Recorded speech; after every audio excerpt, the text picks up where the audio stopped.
بسم الله الرحمن الرحيم. الرقية وأحكامها. The rules and etiquettes of Ruqyah by Sheikh Saleh bin Abdulaziz al-Sheikh, with the closing remarks by Sheikh Abdul Aziz bin Abdullah bin Baz, died 1419 Hijriya.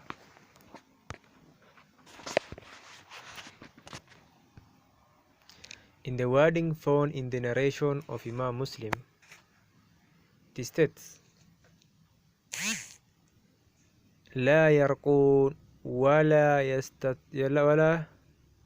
يستتركون ولا يطيرون وعلى ربهم يتوكلون. They do not perform ruqyah, nor do they seek ruqyah. They follow omens and rely upon their Lord. So the part do they characterize has been omitted, while they do not perform ruqyah has been added. Some scholars, such as Shaykh al-Islam ibn Taymiyyah, have ruled that this phrase, "they do not perform ruqyah," is irregular, shadh, and contradictory, and hence unauthentic, whereas other scholars such as Al-Hafidh ibn Hajar and others have authenticated it.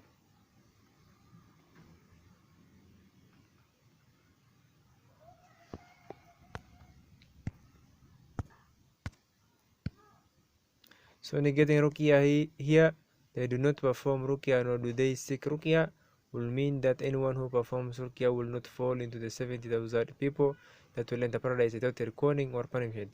There is speculation about this hadith from the perspective of its meaning as opposed to its chain of narration, since the one who performs ruqyah is doing a good deed as stated by Shaykh al-Islam ibn Taymiyyah, and doing good is something that has been commanded in the religious text. The intent behind the hadith is that the one who constantly practices seeking ruqyah from others without ever doing ruqyah on himself and attaches himself to the one performing it, this person has weak reliance on Allah. If this is nature, that is why it is best if a man's heart is not attached to the one performing the ruqyah or the ruqyah itself. These are some of the issues related to the legislated form of ruqyah, since as we mentioned to you previously, there are two types of ruqyah, one that is registered and one that is forbidden. They are valid forms of incantations, and they are polytheistic or innovated forms. We have just discussed the first type of ruqyah, which is the legislated ruqyah. Another point related to the legislated ruqyah is that the objective behind it should be to have the Quran reach the one being treated, whether that is by way of blowing air mixed with light spittle, or supplicating for him while asking Allah's aid and seeking a way to him through his names and tribute by which he will respond to the supplication.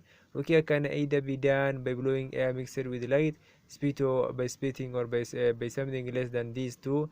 The scholars have differed into two views on the issue of whether ruqyah is permissible by blowing air without spitting. However, the strongest opinion is that all of these forms are permissible. So if the ruqyah is done with the nafaq, which is when one blows out only air from his mouth without any saliva, then it is permissible. And if it is done with nafat, which is when one blows out air with mixed with light spittle, then this is what is suggested, as this is what the Prophet used to do. He would say the Quran saying the incantation ruqyah, then blow air with mixed with light spittle on his hand, into his hand, or blow spittle directly into the sick person.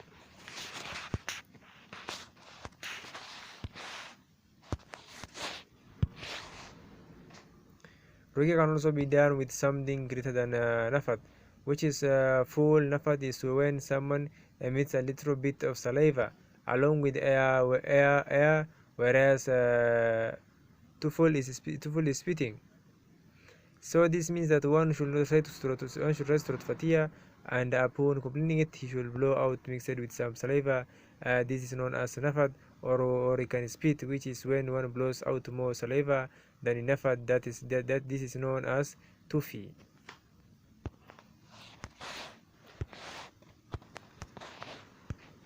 This nafat or full or tufi can either be applied directly to the body, or they can be applied through the intermediary of water into the body, or they can be applied through the intermediary of water, oil, or something else. All of this permitted. Or the ruqyah can be written onto something, that is some verse that treat the sickness can be written, and so on. There have been several reports related on the companions about this, such as one where Ibn Abbas would order the following verse be written in a vessel for a woman experiencing difficulty during her pregnancy, or whose delivery was delayed. كأنهم يوم يرونها ما يوعدون لا يلبثوا إلا ساعة من النهار. On the day when they will see that the torment which they were promise, it will be as if they had not stayed more than an hour in a single day.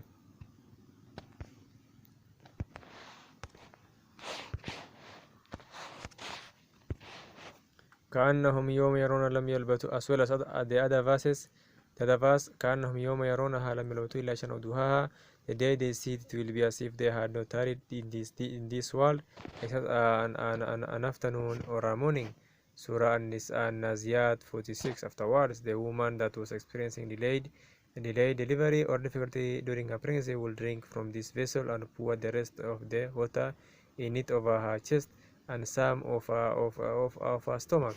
It's also reported on some of the companions that they would write the following verses over people that were possessed.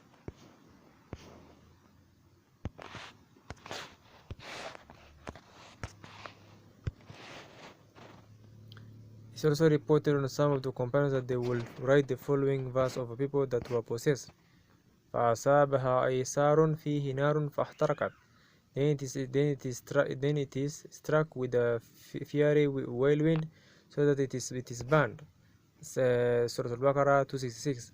Saleh, the son of Imam Ahmad, may Allah have mercy on him, said, I fell in one day, so my father recited for me in water and then blew air with light saliva in it. He then instructed me to drink from it and wash my head with the rest of it.